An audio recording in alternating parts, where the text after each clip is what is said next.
So next question చూసినట్టయితే ఇది కూడా same, d² + d + 1 × y = 0. So దీన్ని కూడా మనం ఏం తీసుకుంటే నేరుగా డీలోనే ఇచ్చేసాడు. మామూలుగా మనకి ఇలా ఇచ్చా అనుకోండి, దీన్ని మనము క్యాపిటల్ D² అని రాసుకుంటాం, కానీ క్వశ్చన్లోనే ఇలా ఇచ్చేసారు కాబట్టి మనకు నో ప్రాబ్లం. ఓకే, ఇప్పుడు ఎలా చేయాలి చూస్తాం చూడండి. ఫస్ట్ ఇది ఉంది కదా, సో ఈ ఫంక్షన్ని మనం సపరేట్ ఇంకొక వేరియబుల్ అనుకుంటాం. ఇక్కడ చూడండి అప్పుడు ఏమవుతుంది, ఇదంతా f(d) కదా, ఈ f(d)ని నేను రీప్లేస్ చేసి f(m) = 0గా రాసుకుంటాను. అప్పుడు ఏమవుతుంది, నాకు m² + m + 1 = 0. సో ఇప్పుడు నేను దీన్ని క్వాడ్రాటిక్ ఈక్వేషన్ సాల్వ్ చేసుకుంటే ఆన్సర్ ఎంత వస్తుందంటే m = -b ±√b² - 4ac/2a. అంటే ఇది కూడా ఏమొస్తుంది మనకి -1 ±√1² అంటే 1 4/2 అంటే -1 ±√−3/2 అంటే -1 ±√3i² రాసుకోవచ్చు. 3i², ఎందుకు -1 అంటే i² కదా, /2. చూడండి బాగా గుర్తుపెట్టుకోండి, రూట్లో కానీ -1 ఉంటే దాని వాల్యూ i. ఓకే, ఒక్క సెకండ్. సో ఇక్కడ మనం చూసుకున్నట్టయితే నేను మీకు మళ్ళీ చెప్తాను చూడండి, రూట్లో మనం -1 ఉంటే ఎట్లా రాసుకోవచ్చు అంటే దీన్ని √i² గా రాసుకోవచ్చు, అంటే i వాల్యూ వస్తుంది అనమాట. సో ఆ విధంగా నాకేమొస్తుందంటే -3 నేను 3i² రాసుకోవచ్చు. సో అప్పుడు నాకేమొస్తుంది -1 +√3i/2 √3i/2 అంటే ఒక రూట్ వచ్చేసి -1/2 +i√3/2, ఇంకో రూట్ వచ్చేసి -1/2 -i√3/2. ఓకే, సో అప్పుడు మనకి ఆల్ఫా ఏమవుతుంది, బీటా ఏమవుతుంది, ఇది ఆల్ఫా అవుతుంది, ఇది బీటా అవుతుంది. ఆల్ఫా వచ్చి -1/2, బీటా వచ్చి √3/2.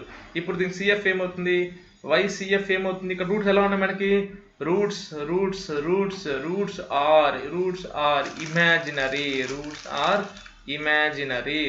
Are imaginary. అప్పుడు CF ఏమవుతుంది, YCF = e⁴x C1 cos βx plus C2 sin βx. So అప్పుడు ఏమొస్తుంది నాకు YCF = ఆల్ఫా అంటే ఇక్కడ -1/2, ఆల్ఫా అంటే -1/2.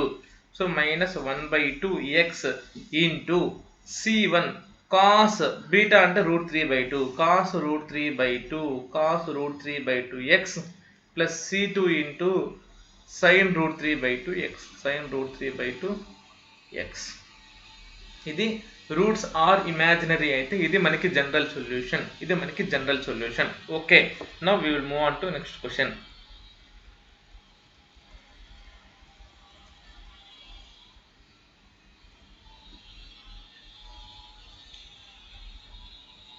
సో ఇక్కడ చూడండి, ఈ క్వశ్చన్ చూడండి. సో ఇక్కడ మనకి d3y/dx³ -6 × d²y/dx² + 11d/dx - 6y = 0 ఇచ్చారు కదా.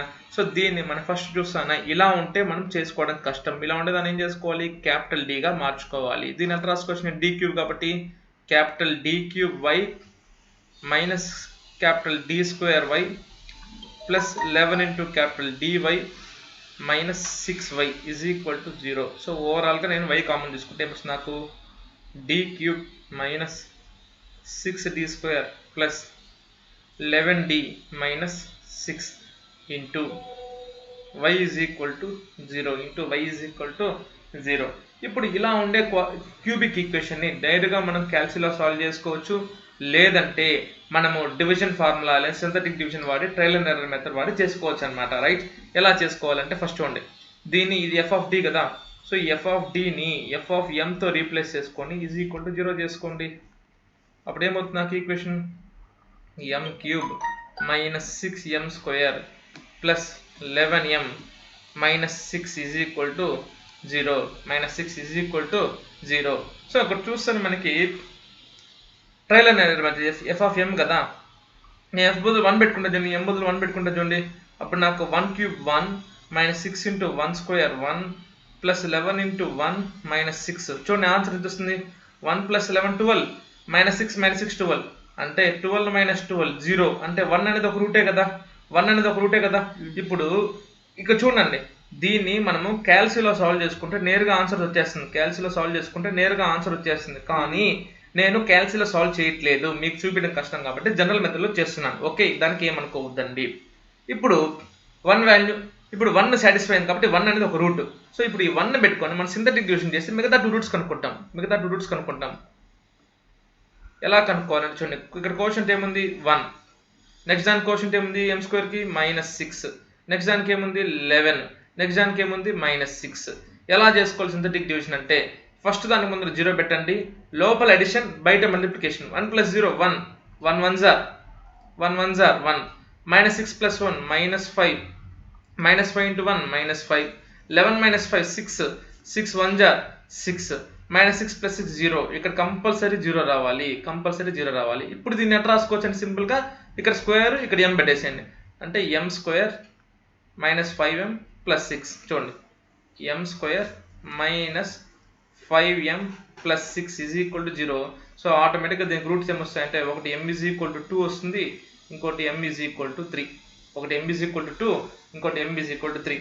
సో ఓవరాల్గా రూట్స్ ఏమొస్తాయి మనకి?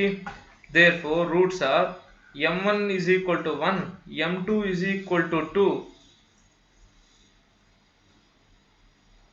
m2 = 2, m3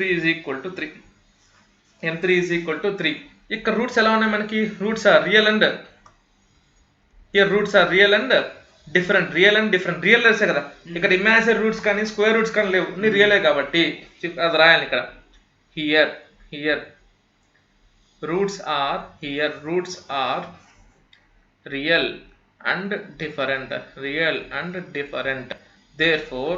Therefore YCF is equal to C1 into e power of m1x plus C2 into e power of m2x plus C3 into e power of n3x.